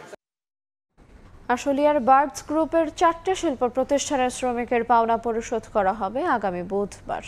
কারখানা কর্তৃপক্ষের আশ্বাসে অবরোধ কর্মসূচি প্রত্যাহার করেন শ্রমিকরা। বুধবার রাতে বার্ডস গ্রুপের ব্যবস্থাপনা পরিচালক নাজমুস শাহরিয়ার, সাদাত আনোয়ার, সেনাবাহিনী সহ আইনশৃঙ্খলা বাহিনী উপস্থিতিতে পাওনা পরিশোধের এই আশ্বাস দেন। শিল্প পুলিশ জানায়, কাজের অর্ডার না আসায় বাইপাল এলাকায় বার্ডস গ্রুপের 4টি তৈরি পোশাক কারখানা অনির্দিষ্টকালের জন্য গত 27 আগস্ট বন্ধ ঘোষণা করে মালিকপক্ষ। পরে শ্রমিকদের বেতন পরিশোধের আশ্বাস দিলেও এক পর্যায়ে তা প্রদানে অপারগতা প্রকাশ করে মালিকপক্ষ। এর জেরে টানা 52 ঘণ্টা নবীনগর চন্দ্রা মহাসড়ক অবরোধ করে রাখেন শ্রমিকরা। মহালয়ার মধ্য দিয়ে শুরু হয়েছে দেবী পক্ষ। শারদীয় দুর্গোৎসব ঘিরে সিলেটে চলছে শেষ মুহূর্তের প্রস্তুতি। রাত দিন ব্যস্ত সময় পার করছেন প্রতিমা কারিগররা। উৎসবকে ঘিরে নিরাপত্তা ব্যবস্থা জোরদারের কথা জানিয়েছে পুলিশ। অপু বণিকের রিপোর্ট, ছবি তুলেছেন নওশাদ আহমেদ চৌধুরী। বর্ষার দিনগুলো ফুরিয়ে প্রকৃতিতে এখন শরতের শুভ্রতা। শ্বেত শুভ্র বসনে দুর্গেশ নন্দিনী, দশভুজা জগদ্ধাত্রী, ভগবতী মহামায়া, তুলির এক একটি আঁচড়ে ফুটে উঠেছে আনন্দময়ীর এক এক রূপ। শারদীয় দুর্গাপূজা ঘিরে প্রতিমা তৈরির ধুম পড়েছে সিলেট নগরীর দাঁড়িয়াপাড়ায়। ব্যস্ত সময় পার করছেন প্রতিমা শিল্পীরা। 9 অক্টোবর মহাষষ্ঠীর মধ্য দিয়ে সনাতন ধর্মাবলম্বীদের শারদীয় দুর্গাপূজার মূল আনুষ্ঠানিকতা শুরু হবে। এবার মহানগর ও জেলায় 593টি মণ্ডপে পূজা আয়োজন করা হয়েছে। রং তুলি বা আমাদের সাজসজ্জা, এগুলি আমাদের চুল টুল এগুলি আমাদের এখন আছে আর কি। বাকি ডেলিভারি আর তো বেশি দিন নাই, আছে 3-4 দিন আছে।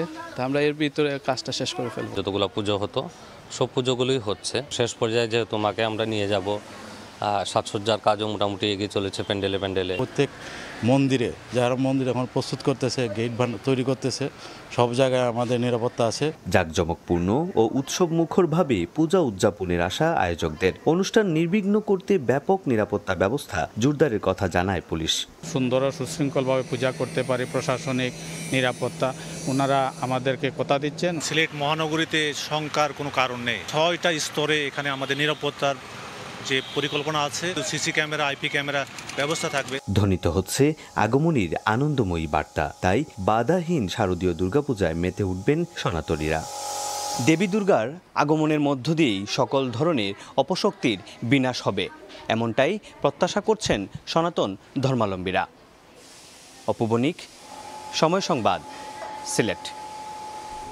এদিকে বাগেরহাটে দুর্গা উৎসবের সময় মন্দিরের নিরাপত্তায় স্বেচ্ছাসেবক হিসেবে কাজ করবে বিএনপি ও সহযোগী সংগঠনের নেতাকর্মীরা। বুধবার বিকেলে দুর্গাপূজা উপলক্ষে মন্দির কমিটির সভাপতি সাধারণ সম্পাদকের সাথে মতবিনিময় সভায় বাগেরহাট জেলা বিএনপির সাবেক সভাপতি এম এ সালাম এই তথ্য জানান। বাংলাদেশ হিন্দু বৌদ্ধ খ্রিস্টান ঐক্য ফ্রন্টের আয়োজনে বাগেরহাট শহরে বিএনপির দলীয় কার্যালয়ে মতবিনিময় সভা হয়। এ সময় মন্দিরের সভাপতি, সাধারণ সম্পাদক সহ নেতাকর্মীরা উপস্থিত ছিলেন।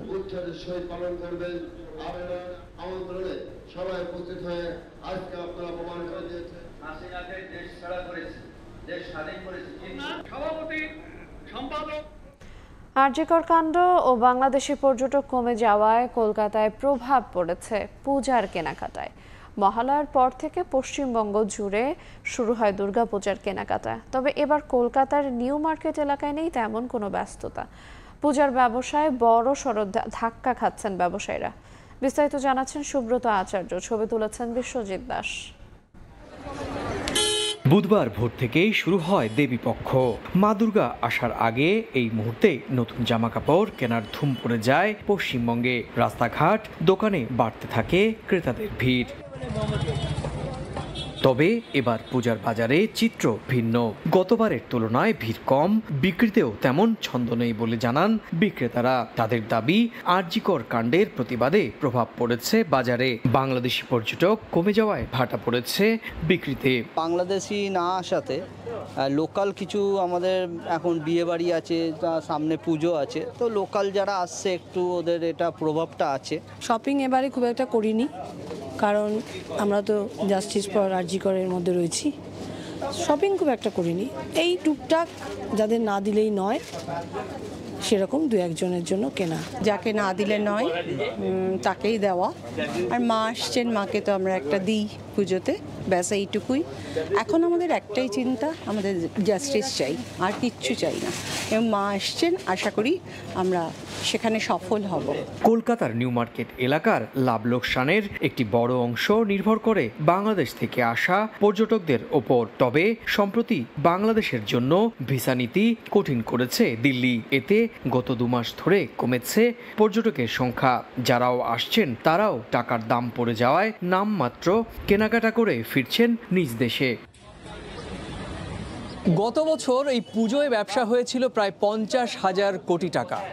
ভাবতে পারেন শুধু পুজোকে ঘিরে বাঙালির এই পার্বণ অর্থনীতিতে কতটা ইতিবাচক প্রভাব ফেলে। তবে এবার 180 ডিগ্রি ঘুরে গিয়েছে বাস্তবতা।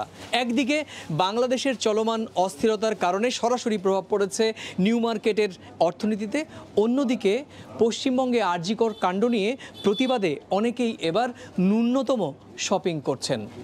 আর তার ফলশ্রুতিতে এই অর্থনীতিতে বড়সড় ধাক্কা। কলকাতার নিউ মার্কেট এলাকা থেকে সুব্রত আচার্য, সময় সংবাদ। ফজরের নামাজের মধ্য দিয়ে আজ থেকে ঠাকুরগাঁওয়ে 3 দিন ব্যাপী শুরু হয়েছে জেলা ইজতেমা। প্রথম দিনে শত শত মুসল্লি উপস্থিত হয়েছেন ময়দানে। ইজতেমার আরও খবর জানাতে শহরের বিসিক শিল্পনগরী এলাকায় আছেন রিপোর্টার জিয়াউর রহমান বকুল। সরাসরি যাচ্ছি তার কাছে। বকুল, আমরা যে জায়গাটিতে দাঁড়িয়ে আছি এটি হচ্ছে ঠাকুরগাঁও সদর উপজেলার বিসিক শিল্পনগরী এলাকা। এখানে শুরু হয়েছে 3 দিন ব্যাপী যেই জেলা ইজতেমা, সেই জেলা ইজতেমা।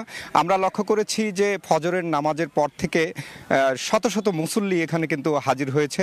তবে এখানকার যারা আয়োজকরা রয়েছে তারা বলছেন যে 3 দিন ব্যাপী যেই ইজতেমা চলবে সেই ইজতেমায় কয়েক হাজার মুসল্লি এখানে কিন্তু আগমন ঘটবে এবং তাদের জন্য যেই সুবিধাগুলো করা হয়েছে, যে মুসল্লিদের নামাজ আদায় করা বা অজুখানা, খাওয়া দাওয়ার ব্যবস্থা, সম্পূর্ণভাবে কিন্তু এখানে প্যান্ডেল তৈরি করে তাদের যেই সুবিধাগুলো জন্য, সেই সুবিধাগুলোর জন্য কিন্তু তাদের এই আয়োজন করা হয়েছে।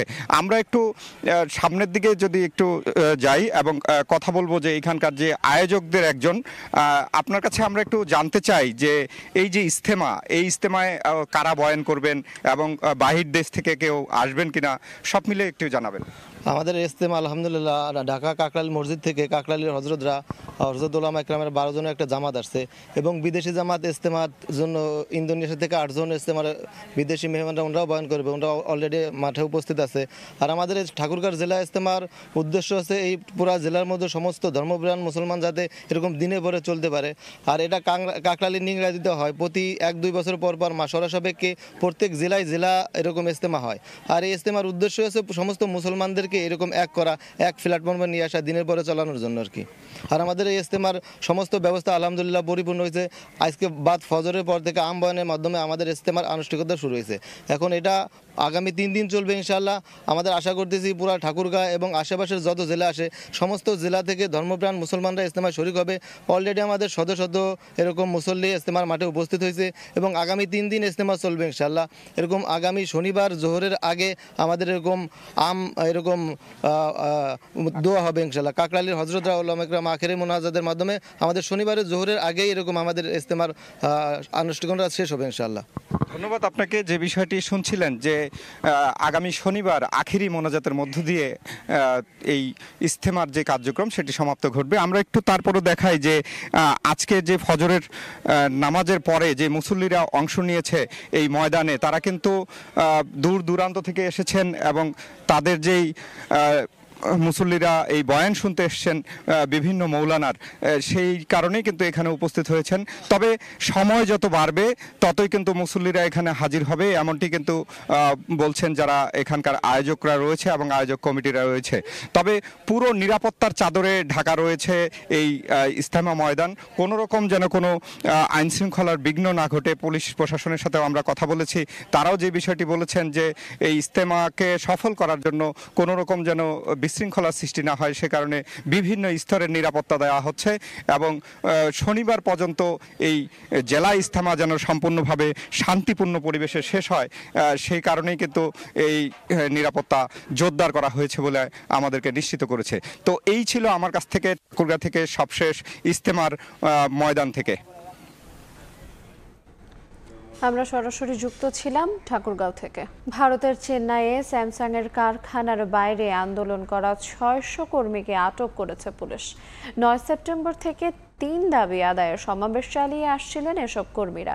সড়ক বন্ধ করে সমাবেশ করায় তাদের আটক করা হয়েছে বলে জানিয়েছে প্রশাসন। স্যামসাং কর্তৃপক্ষের দাবি, তাদের পক্ষে এই মুহূর্তে সব দাবি মেনে নেওয়া সম্ভব নয়।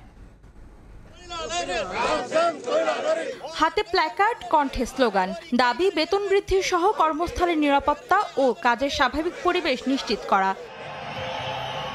ভারতের চেন্নাইয়ে গত 9 সেপ্টেম্বর থেকে স্যামসাং এর কারখানার বাইরে আন্দোলন শুরু করেন এসব কর্মীরা। ত্রিপল টানিয়ে দিনরাত প্রতিবাদ সমাবেশ করেন তারা। তবে মঙ্গলবার আন্দোলনরতদের মধ্যে 600 জনকে আটক করেছে স্থানীয় পুলিশ। বলা হচ্ছে সড়ক আটকে মানুষের চলাচলে অসুবিধা তৈরি করায় আটক করা হয়েছে বিক্ষোভকারীদের। দক্ষিণ কোরিয়ার কোম্পানি স্যামসাং এর 2টি বড় কারখানা আছে ভারতে। এর একটি চেন্নাইয়ে, অন্যটি দিল্লির কাছে গুরগাঁওয়ে। চেন্নাইয়ের কর্মীরা প্রতিবাদ শুরু করেন 3 দফা দাবি আদায়ে। স্থায়ী ইউনিয়ন, 8 ঘন্টার শিফট তৈরি ও দৈনিক মজুরি বৃদ্ধির দাবি জানান তারা। বিক্ষোভকারীদের অভিযোগ, মাসে তাদের গড় আয় 25,000 টাকা। এই বেতন 36,000-এ উন্নীত করতে চান তারা। অন্যদিকে স্যামসাং কর্তৃপক্ষের দাবি, চেন্নাইয়ের কর্মীরা এই অঞ্চলের মধ্যে সবচেয়ে বেশি রোজগার করেন, তাই এই মুহূর্তে তাদের বেতন বৃদ্ধির দাবি মেনে নেওয়া সম্ভব নয়। কর্মীদের সঙ্গে আলোচনায় বসে সমাধানের পথ খুঁজতে রাজি বলেও জানিয়েছে কর্তৃপক্ষ। অন্তরা সেন, সময় সংবাদ। কুয়েত থেকে কার্গো এজেন্টের মাধ্যমে বাংলাদেশের প্রয়োজনীয় সামগ্রী পাঠান প্রবাসীরা। কোনো কোনো ক্ষেত্রে এসব পণ্য স্বজনদের হাতে পৌঁছাতে লাগছে বছরের পর বছর। ব্যবসায়ীরা বলছেন, চট্টগ্রাম বন্দর ও ঢাকায় পণ্যবাহী এমন কন্টেইনার আটকে আছে শতাধিক, যেগুলো খালাস হচ্ছে না এনবিআর ও কাস্টমস কর্মকর্তাদের মার পেঁচে। কুয়েত থেকে মঈন সুমনের রিপোর্ট। 2023 সালের জুনে কুমিল্লার লালমাইয়ে সন্তানের জন্য খেলনা পাঠান কুয়েত প্রবাসী মাসুদ মির, কিন্তু সন্তানের বয়স বাড়লেও খেলনা পৌঁছায়নি গ্রামের বাড়িতে। একই অভিযোগ নোয়াখালী সেনবাগের ইকবাল হোসেন ও কেরানীগঞ্জের কাউসারের। কুয়েত থেকে তারা বিভিন্ন সময়ে দেশে প্রয়োজনীয় সামগ্রী পাঠালেও পৌঁছায়নি স্বজনদের হাতে। আজকে 1.5 বছর হয়ে গেছে মাল পাঠাইছি কার্গোর মাধ্যমে, এখনো মালগুলো পাইতেছে না। কেন এগুলো আটকে রাখছে তাও জানতে পারতেছি না। আমার বাবুর জন্য একটা টলি গাড়ি পাঠাইছি, আমার বাবু আলহামদুলিল্লাহ বড় হয়ে গেছে, টলি এখনো পাই নাই। কার্গোর অফিসে যখন যাই তখন ওরা বলে যে মাল বাংলাদেশে আটকে রাখছে। এই মালগুলো কে আটকে রাখছে এটা আমরা প্রবাসীরা জানতে চাই। কুয়েত প্রবাসী বাংলাদেশিদের এমন আরো অভিযোগ আছে কার্গো এজেন্টের মাধ্যমে দেশে সামগ্রী পাঠানো নিয়ে। বলছেন, তাদের পাঠানো সামগ্রীর মধ্যে আছে দুধ, চকলেট, খেলনা কিংবা সংসারের কাজে লাগার মতো জিনিসপত্র। আদৌ কি মালগুলো ছাড়বে কিনা জানা নাই। একটা মালের 1.5 বছর কিভাবে এভাবে পোর্টে পড়ে থাকে, মালগুলো ড্যামেজ হয়ে যাচ্ছে, এক্সপায়ার হয়ে যাচ্ছে। এই মালগুলো ব্যবহারের যোগ্য হবে কিনা আজও জানি না। এই মালগুলো কবে বের হবে আজও আমাদের অজানা। এয়ার অ্যান্ড সি কার্গো ব্যবসায়ীরা বলছেন, গত বছরের জুন থেকে কেবল চট্টগ্রাম বন্দরেই আটকে আছে কুয়েত প্রবাসীদের পাঠানো পণ্যবাহী প্রায় 100 কন্টেইনার, আর ঢাকায় আটকে 20টি। ব্যবসায়ীদের অভিযোগ, সাবেক এনবিআর ও কাস্টমস কর্মকর্তাদের মারপেচে মালামালগুলো ঠিক সময়ে খালাস হয়নি। এতে তারাও আর্থিক ক্ষতির মুখে পড়ছেন। আমরা চাচ্ছি যে বাংলাদেশে যাতে এই কার্গোর যে ব্যাগেজের সুবিধাটা বা প্রবাসীদেরকে সহজ শর্তে দেওয়া হোক। আপনি একটা জিনিস লক্ষ্য করবেন যে শ্রীলঙ্কা, ইন্ডিয়া এবং এই ইন্দোনেশিয়া এই দেশগুলোতে তারা তাদের চাহিদা মতো যে কোনো পরিমাণে মাল পাঠাতে পারতেছে খুব কম রেটে। সেখানে আমাদের বাংলাদেশটা হচ্ছে ভিন্ন। বন্দরে দীর্ঘদিন আটকে থাকা প্রবাসীদের মালামালগুলো দ্রুত খালাস করা সহ আকাশ কিংবা সমুদ্র পথে বাংলাদেশে পাঠাতে নির্দিষ্ট নিতে চান প্রবাসীরা। মঈন সুমন, সময় সংবাদ, কুয়েত। বড়দিনের 2 মাস আগে উৎসবে মেতে উঠেছে ভেনেজুয়েলাবাসী। দেশটির প্রেসিডেন্ট নিকোলাস মাদুরোর নির্দেশে চলতি মাস থেকে শুরু হলো ছুটির মৌসুম। এর মধ্যে ক্রিসমাস ট্রি সহ বিভিন্ন স্থাপনায় আলোকসজ্জা জানান দিচ্ছে বড়দিনের। আগামী বছরের জানুয়ারির মাঝামাঝি পর্যন্ত চলবে এই উৎসব আয়োজন। রাস্তার দুধার সাজানো নানা রঙের আলো দিয়ে রাতের অন্ধকারে রঙিন আলোয় উৎসব মুখর হয়ে উঠেছে ভেনেজুয়েলার বিভিন্ন শহর। মনের আনন্দে ছবি তুলছেন কেউ কেউ। এক জায়গায় বড় অক্ষরে লেখা ফেলিজ নাভিদাদ। স্প্যানিশ এই শব্দের ইংরেজি অর্থ মেরি ক্রিসমাস। বড়দিনের এখনও 2 মাস বাকি থাকলেও ভেনেজুয়েলায় উৎসব আয়োজনের প্রস্তুতি শুরু হয়ে গেছে। মূলত ভেনেজুয়েলার প্রেসিডেন্ট নিকোলাস মাদুরোর নির্দেশে 2 মাস আগে থেকেই বড়দিনের উৎসবে মেতেছেন দেশটির বাসিন্দারা। বিশেষ এক ঘোষণায় মাদুরো জানান 1 অক্টোবর থেকে বড়দিনের ছুটির এই মৌসুম চলবে আগামী বছরের জানুয়ারির মাঝামাঝি পর্যন্ত। যীশুখ্রিস্ট মানুষের জন্য বড়দিন মানুষের উৎসব, তাই তারা যখন চাইবে তখনই এই উৎসব পালন করবে। ভেনেজুয়েলার মানুষ খুবই উৎসবপ্রিয়। বড়দিনের উৎসব এগিয়ে আসার বিষয়টি সব সময় স্বাগত জানানোর মতো। অগ্রিম বড়দিনের ঘোষণায় খুশি দেশটির বাসিন্দারা। তবে নির্দিষ্ট সময়ের আগেই বড়দিনের উৎসব শুরু এবারই প্রথম নয়। এর আগেও সাম্প্রতিক বছরগুলোতে আগাম বড়দিনের উৎসব ঘোষণা করে মাদুরো সরকার। কাকুলি আখতার, সময় সংবাদ। এবার খেলার খবর। প্রথম টি-20 খেলতে কানপুর থেকে গোয়ালিয়র পৌঁছেছে বাংলাদেশ জাতীয় ক্রিকেট দল। একই দিনের মধ্যে মধ্যপ্রদেশে পা রেখেছে টিম ইন্ডিয়াও। তবে এক ফ্লাইটে সবাই নয়, কেউ দলগত, কেউ বা নিজের মতো করে। গোয়ালিয়র পৌঁছে বুধবার কোনো দলই করেনি অনুশীলন। বিমানবন্দর থেকে কঠোর নিরাপত্তায় হোটেলে যায় 2 দল। মধ্যপ্রদেশ থেকে আরও জানাচ্ছেন মাহবুব রিমন। বিমানবন্দরে কড়া নিরাপত্তা, মুহুর্মুহু সাইরেন। রানওয়ে থেকে সরাসরি টিম বাসে গেট দিয়ে বাংলাদেশ দলকে বের করার ঝুঁকি নেয়নি নিরাপত্তার দায়িত্বে থাকা সংস্থা। গাড়িবহর দ্রুত গতিতে ছুটল হোটেলের পথে। ভারতে এর আগেও বহুবার খেলতে এসেছে বাংলাদেশ দল, তবে পরিবর্তিত পরিস্থিতিতে এবার ভিন্ন আবহ। চেন্নাই কিংবা কানপুরেও ছিল নিরাপত্তার চাদরে ঢাকা, তবে গোয়ালিয়র যেন ছাড়িয়ে গেল ওই 2 শহরকেও। কারণ ভারত বাংলাদেশ সিরিজ বাতিলের প্রথম দাবি যে উঠেছে এই শহরেই। ম্যাচটির দিন যে হরতাল ডেকেছে অখিল ভারত হিন্দু মহাসভা। আনুষ্ঠানিকভাবে সাকিব পরবর্তী টি-20 যুগের প্রথম সিরিজ। ঢাকা থেকে মঙ্গলবার দিল্লি আসা দলের 10 সদস্যের সঙ্গে এদিন যোগ দিলেন টেস্ট স্কোয়াড থেকে টি-20 দলে জায়গা করে নেওয়া বাকি 5 জন। একই বিমানে ছিলেন ভারতীয় দলের সদস্যরাও। তবে যারা টেস্টে না থেকে শুধু টি-20 স্কোয়াডে আছেন তারা এসেছেন সকাল 11টা নাগাদ। সবার আগে লেগে রবি বিষ্ণই, এরপর একে একে রিঙ্কু সিং, রিয়ান পরাগ, মায়াঙ্ক যাদব, ওয়াশিংটন সুন্দর, সূর্যকুমার যাদব আর হার্দিক পান্ডিয়া এলেন ভিন্ন ফ্লাইটে। গোয়ালিয়রে এসেছেন তামিম ইকবালও, চলতি সিরিজে যিনি আছেন ধারাভাষ্যকারের দায়িত্বে। তবে ক্রিকেট থেকে সাময়িক নির্বাসনে গেলেও এই বাহাতি ওপেনারের খ্যাতি যে এতটুকুও কমেনি তা বোঝা গেল ভিন দেশে এমন সেলফি শিকারীর আবদারে। রোববার 3 ম্যাচ সিরিজের প্রথম টি-20। চেন্নাই হয়ে কানপুর সাদা পোশাকে ব্যর্থতার ফিরিস্তি দীর্ঘ থেকে হয়েছে আরও দীর্ঘ। তবে নতুন ভেন্যু, নতুন ফরম্যাট, টি-20তে সাকিব পরবর্তী যুগের যাত্রা আর 2026 বিশ্বকাপকে সামনে রেখে পরিকল্পনা, যার ইতিবাচক শুরুটা হোকেই গোয়ালিয়রেই। মাহবুব রিমন, সময় সংবাদ, গোয়ালিয়র, মধ্যপ্রদেশ, ভারত। মধ্যপ্রদেশে ইতিহাসের সাক্ষী হতে যাচ্ছে টাইগাররা। বাংলাদেশ ভারত ম্যাচ দিয়ে অভিষেক হতে যাচ্ছে মাধবরাও সিন্ধিয়া ক্রিকেট স্টেডিয়ামে। যে ম্যাচ দিয়ে 14 বছর পর আবারও আন্তর্জাতিক ক্রিকেট ফিরছে গোয়ালিয়রে। 300 কোটি রুপি খরচ করে সদ্য নির্মাণ করায় ভেন্যুর দর্শক ধারণ ক্ষমতা আপাতত 30,000। পাহাড়ের পাদদেশে অবস্থিত এই মাঠের অপার সৌন্দর্য মুগ্ধ করবে যে কাউকে। গোয়ালিয়র থেকে আরও জানাচ্ছেন মাহবুবুর রিমন। বাংলাদেশ ভারত 3 ম্যাচ টি-20 সিরিজের প্রথম ম্যাচ দিয়ে গোয়ালিয়রবাসীর অবসান হচ্ছে দীর্ঘ 14 বছর অপেক্ষার। আবারও আন্তর্জাতিক ক্রিকেট ফিরছে এখানে। তবে সবচাইতে আইকনিক ক্যাপ্টেন রূপ সিং ক্রিকেট স্টেডিয়াম নয়, এই ম্যাচ হবে একেবারে ব্র্যান্ড নিউ ভেন্যুতে।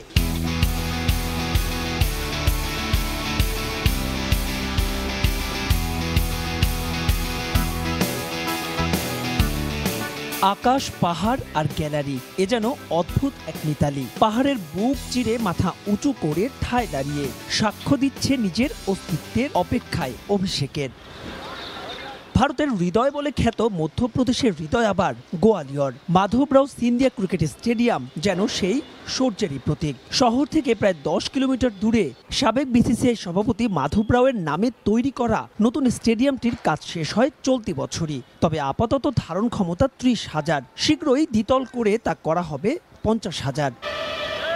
ভারত আফগানিস্তান ম্যাচ দিয়ে এই মাঠের অভিষেক হওয়ার কথা থাকলেও শেষ পর্যন্ত তা হয়নি। তাই তো বাংলাদেশ সাক্ষী হচ্ছে এই মাঠের অভিষেকের। 14 বছর পর আন্তর্জাতিক ম্যাচ বলে কথা, তাই তো মুহূর্তেই শেষ গোটা টিকিট। একটা ম্যাচের টিকিটের জন্য গোয়ালিয়র জুড়েই হাহাকার। মাঠ প্রস্তুতিতে চলছে শেষ মুহূর্তের ব্যস্ততা। গ্রাউন্ডসম্যানরাও মাঠ পরিচর্যায় ব্যস্ত, চলছে মহড়াও। কেউ অসুস্থ হলে কিভাবে তাকে চিকিৎসা প্রদান করা হবে, চলল সেই দামি আয়োজন। নিরাপত্তার চাদরে ঢাকা স্টেডিয়ামটিতে ছিল পুলিশ সদস্যদের সরব উপস্থিতি।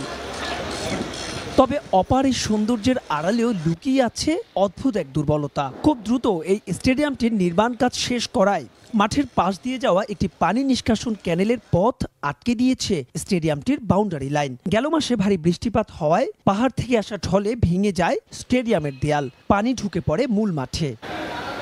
তবে আপাতত প্রথম টি-20তে সেই ভয় নেই। গোয়ালিয়রের আবহাওয়ার পূর্বাভাস বলছে অন্তত বৃষ্টির সম্ভাবনা নেই আগামী 7 দিন। মাহবুব রিমন, সময় সংবাদ, গোয়ালিয়র, মধ্যপ্রদেশ, ভারত। মালিকানা বদলে নতুন রূপে ঢাকার ফ্র্যাঞ্চাইজি। মেগাস্টার সাকিব খানের মালিকানায় ঢাকা ক্যাপিটালস নামে বিপিএল এর এবারের আসরে অংশগ্রহণ করবে তারা। উন্মোচন করা হয়েছে ফ্র্যাঞ্চাইজিটির লোগো। টুগেদার উই রাইজ এমন স্লোগানে এবারের আসরে বাজিমাতের লক্ষ্য ফ্র্যাঞ্চাইজিটির। সামাজিক যোগাযোগ মাধ্যমে নামের একটি ক্যাম্পেইনের মাধ্যমে নির্বাচন করা হয়েছে এই নামটি।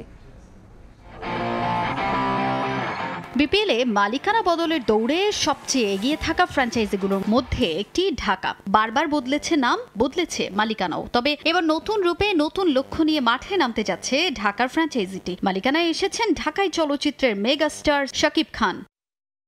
বিপিএল এর এবারের আসরে নতুন নামে ঢাকার ফ্র্যাঞ্চাইজিটির পথ চলা শুরু করতে যাচ্ছে। শাকিব খানের মালিকানাধীন কসমেটিক্স ও হোম কেয়ার কোম্পানি রিমার্ক হারলানের দলটার নাম ঢাকা ক্যাপিটালস। ইতোমধ্যেই দলটার নামের সঙ্গে উন্মোচন করা হয়েছে লোগো। জাঁকজমকপূর্ণ অনুষ্ঠানের মধ্য দিয়ে উন্মোচন করা হয়েছে লোগো, যেখানে উপস্থিত ছিলেন খোদ শাকিব খান। টেলিভিশনের পর্দার পর এবার মাঠের ক্রিকেটেও চমক দেখানোর পরিকল্পনা তার।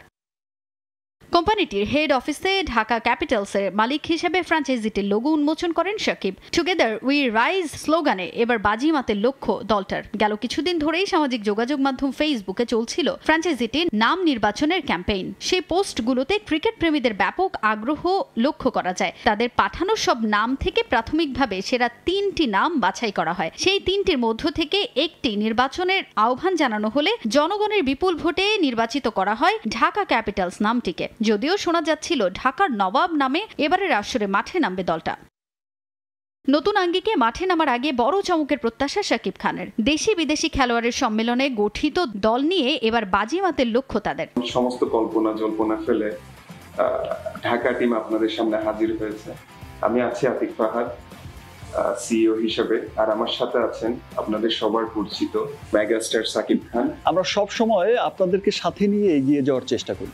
আপনাদের সকলের মতামতই আমাদের কাছে সবচেয়ে বেশি প্রাধান্য পায়। তাই এবারের বিপিএল আসরে আমাদের টিমের নাম সাজেস্ট করতে দেশ বিদেশে থাকা আমার অসংখ্য ভালোবাসার মানুষ এবং ক্রিকেট প্রেমীরা যে আগ্রহ দেখিয়েছে, যে রেসপন্স করেছে, তাতে আমরা সবাই খুবই আনন্দিত, খুবই উচ্ছ্বসিত। তাই আপনাদের মতামতকে প্রাধান্য দিয়ে আমাদের টিমের নামকরণ হয়েছে ঢাকা ক্যাপিটালস। আপনাদের সকলের সমর্থন ও ভালোবাসায় ঢাকা ক্যাপিটাল অর্জন করবে সর্বোচ্চ সাফল্য। আগামী 27 ডিসেম্বর মাঠে গড়াবে বিপিএল এর এবারের আসর। তাজিন খন্দকার, সময় সংবাদ। দেশের তৃণমূলে ক্রিকেট খেলার সরঞ্জাম সহজলভ্য করে তোলার চেষ্টায় নেমেছে এমকেএস। মেহেদী হাসান মিরাজ এবং ইমরুল কায়েসের এই প্রতিষ্ঠানের সুখ্যাতি এখন পৌঁছে গেছে দেশ থেকে দেশের বাইরেও, যার ধারাবাহিকতায় এবার এমকেএস এর স্টোর উদ্বোধন করা হলো যশোরে। বাংলাদেশের প্রত্যন্ত অঞ্চলের ক্রিকেটারদের জন্য ব্যাট, গ্লাভস সহ অন্যান্য সরঞ্জাম পৌঁছে দেওয়ার এই চেষ্টা অব্যাহত থাকবে বলে জানিয়েছেন ইমরুল। বেনাপোল প্রতিনিধি আজিজুল হকের তথ্য এবং ছবিতে রিপোর্ট। ইমরুল মিরাজের এমকেএস প্রতিষ্ঠান যাত্রা শুরু করে বড় স্বপ্ন নিয়ে। বিশ্বমানের ব্যাট প্রস্তুত করে ইতিমধ্যেই সাড়া ফেলেছে ক্রিকেট প্রেমীদের মনে। সাকিব তামিম থেকে মঈন রোহিতদের কাছেও পৌঁছেছে এমকেএস এর ব্যাট। মিরাজ ইমরুলরা এবারে ব্যাট পৌঁছানোর চেষ্টা করছে দেশের সর্বত্র। একে একে দেশের বিভিন্ন জায়গায় খোলা হচ্ছে এমকেএস এর স্টোর। যশোরের বেনাপোলে উদ্বোধন করা হয়েছে নতুন আরেকটি ব্রাঞ্চ, যেখানে উপস্থিত ছিলেন ইমরুল নিজেই। জানিয়েছেন প্রতিষ্ঠান নিয়ে তার ভবিষ্যৎ পরিকল্পনার কথা। এমকেএসটা তো করাই হচ্ছে বাংলাদেশের স্পোর্টস একটা প্রপার মানে ইন্ডাস্ট্রি হিসাবে আমরা নিয়ে এসেছি, স্পোর্টস কোম্পানি। তো এখানে নট অনলি ব্যাট বল, আমরা ব্যাট বা গ্লাভস তৈরি করছি। আমাদের স্পোর্টসে যত ইকুইপমেন্ট থাকবে ক্রিকেটিং এবং ক্রিকেটের বাইরেও, এগুলো আমরা তৈরি করার প্ল্যান আছে আমাদের ভবিষ্যতে। তো আমি চেষ্টা করব বাংলাদেশের আমাদের প্রত্যেকটা জেলাতে আমাদের এমকেএস এর ডিলার থাকবে, স্টোর থাকবে, এবং দেশের বাইরেও আমরা, আপনারা জানেন যে অলরেডি ইউএসএতে আমাদের একজন ডিলার নিয়ে নিয়েছে, অস্ট্রেলিয়াতে আছে, ইউকেতে আছে। যশোরের বেনাপোলে ছিল না তেমন ভালো কোনো স্পোর্টসের দোকান। সরঞ্জাম কিনতে ক্রিকেটারদের পাড়ি দিতে হতো অনেকটা পথ। তাই হাতের নাগালে ভালো মানের ব্যাটের দোকান হওয়াকে সাধুবাদ জানাচ্ছেন খুদে ক্রিকেটাররা। এই শোরুমটা উদ্বোধন না হতো তাহলে আমাদের জেলা পর্যায়ে বিভিন্ন জায়গায় যে 40-50 কিলোমিটার দূরে যাই এই ব্যাট কিনতে হতো। এখানে আমি এমকেএস শোরুমে ব্যাট দেখতে এসেছি। প্রাথমিক অবস্থায় বেশ কিছু ব্যাটের কালেকশন আছে। আপাতত ব্যাট থাকলেও পরবর্তীতে আমাদের গ্লাভস, বল, অন্য যে জার্সি, এগুলো আমরা অ্যাড করার পরিকল্পনায় আছি। তো প্রথম দিন হিসেবে আমরা বেশ সাড়াও পেয়েছি। বেশ কিছু ক্রিকেট প্রেমীরা আমাদের এখানে আসছে। শুধু বেনাপোলি নয়, একই দিনে সাতক্ষীরার সীমান্ত শহরে আরও একটি নতুন স্টোর উদ্বোধন করেন ইমরুল কায়েস। সময় সংবাদ, বেনাপোল। এবার দেশের ফুটবল প্রসঙ্গ। বাতিল করা হলো গোপালগঞ্জ, ফেনী, শেরপুর এবং লালমনিরহাটের কাউন্সিলরশিপ। ফর্ম জালিয়াতির প্রমাণ মেলায় আসন্ন বাফুফে নির্বাচনে এই 4 ডিএফ-এর কোনো প্রতিনিধি অংশ নিতে পারবে না। কুড়িগ্রাম ডিএফএ এবং এফসি, উত্তরবঙ্গ ও সিদ্দিক বাজার জুনিয়র ঢাকা স্পোর্টিং নিয়ে অভিযোগ থাকলেও যাচাই বাছাইয়ে টিকে গেছে তাদের প্রতিনিধি। এদিকে ডেলিগেট বাছাই নিয়ে সারাদিন বাফুফেতে ছিল উত্তপ্ত পরিস্থিতি। অপ্রীতিকর পরিস্থিতি এড়াতে মোতায়েন ছিল পুলিশ। নামে ফুটবল ফেডারেশন, কাজে যত সব অফুটবলীয় কার্যক্রমের বাহার। নির্বাচন এলে তা আরো বেড়ে যায় বহুগুণে। সারা বছর মাঠে ফুটবল রাখার খবর নাই, অথচ ভোটের লড়াই এলে তাদের ব্যাপক দৌড়ঝাঁপ। কে হবে কাউন্সিলর তাই নিয়ে বাফুফেতে ধাওয়া, পাল্টা ধাওয়া, হাতাহাতি, শোডাউন। পরিস্থিতি সামাল দিতে পুলিশ পর্যন্ত মোতায়েন করতে হয়েছে। এর আগে সকাল সকাল নির্ধারিত সময়ে বাফুফে কার্যালয়ে হাজির হন ডেলিগেট মনোনয়নের জটিলতা নিরসন কমিটির সদস্যরা। তাদের কাছে অভিযোগ 7টি, সেটা পর্যবেক্ষণে পার ঘন্টা 10। ফর্ম জালিয়াতির প্রমাণ মেলায় বাতিল গোপালগঞ্জ, ফেনী, শেরপুর এবং লালমনিরহাট জেলা ফুটবল অ্যাসোসিয়েশনের কাউন্সিলরশিপ। টিকে গেছেন কুড়িগ্রাম ডিএফ-এর মানস চন্দ্র দাস থলু, এফসি উত্তরবঙ্গের রায়হান কবির এবং সিদ্দিক বাজার জুনিয়র ঢাকা স্পোর্টিং এর আহাত ব্যাপারী। 7টা পেয়েছি। এই 7-এর মধ্যে আমরা 4টা বাতিল আর 3টাকে আমরা বৈধতার রেখেছি, আর বৈধ বলে রেখেছি। বাতিল 4টা হলো ফেনী, শেরপুর, তারপরে গোপালগঞ্জ আর হলো লালমনিরহাট। আর যে কথা টিকে গেছে হলো এএফসি উত্তরবঙ্গ, তারপরে সিদ্দিক বাজার, তারপরে হলো কুড়িগ্রাম। বাফুফে নির্বাচনের জন্য 30 সেপ্টেম্বর পর্যন্ত কাউন্সিলরশিপ ফর্ম জমা পড়ে 137টি। 4টি বাতিল হওয়ায় বৈধ ডেলিগেট দাঁড়ালো 133 জন, যার চূড়ান্ত অনুমোদন দেবে বর্তমান নির্বাহী কমিটি তাদের শেষ কার্যনির্বাহী কমিটির সভায়। লাস্ট আমাদের ছিল 137টা, এখান থেকে 4টা বাদ হলো, তার মানে হচ্ছে 133টা। সো 133টা আমাদের এক্সিকিউটিভ কমিটিতে আমি উঠাবো। তারা কথাবার্তা বলে আলোচনা করে ফাইনাল ডিসিশন এক্সিকিউটিভ কমিটি নেবে। যেহেতু আপনি জানেন ভোটার লিস্ট চূড়ান্ত করার দায়িত্ব বাংলাদেশ ফুটবল ফেডারেশনের এক্সিকিউটিভ কমিটির। কাউন্সিলরশিপ তালিকা চূড়ান্ত করার পাশাপাশি কাজী সালাহুদ্দিনের কমিটি গঠন করে দেবে নির্বাচন কমিশন। এরপর প্রক্রিয়া মেনে বাফুফে নির্বাচনের তফসিল ঘোষণা করবে কমিশন। এস.এম. ইকবাল, সময় সংবাদ, ঢাকা। বাংলাদেশ উশু ফেডারেশনের তালা ভেঙে লুটপাটের প্রতিবাদে দোষী ব্যক্তিদের গ্রেপ্তারের দাবিতে সংবাদ সম্মেলন করেছে বর্তমান কমিটি। ঢাকা রিপোর্টার্স ইউনিটিতে এই সংবাদ সম্মেলন করা হয়। উশু ফেডারেশনের সাধারণ সম্পাদক মোহাম্মদ দুলাল হোসেন দাবি করেন, চীন থেকে পাওয়া বিভিন্ন ক্রীড়া অনুদান চুরি করা হয় ওই ঘটনায়। 2010 সালে নারী কেলেঙ্কারির দায়ে বহিষ্কৃত উশু ফেডারেশনের সদস্য দিলদার হোসেন দিলু সহ চায়না চেম্বারের সাবেক পিয়ন মেজবা উদ্দিন এই ঘটনার সাথে জড়িত। এই অনাকাঙ্ক্ষিত ঘটনায় পল্টন মডেল থানায় মামলা দায়ের করা হয়েছে।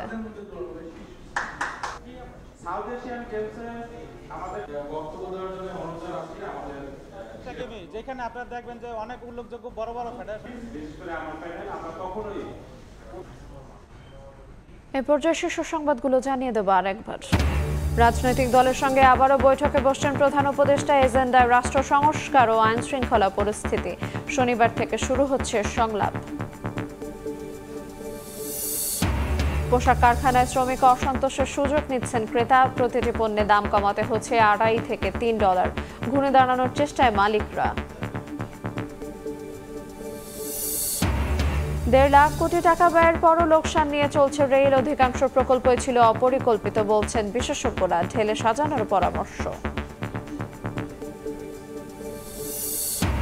এবং আমিরাতে আজ পর্দা উঠছে নারী টি-20 বিশ্বকাপের স্কটল্যান্ডকে হারিয়ে প্রথম জয়ের আশায় টাইগ্রেস। মাইলফলকের সামনে জ্যোতি নাহিদা।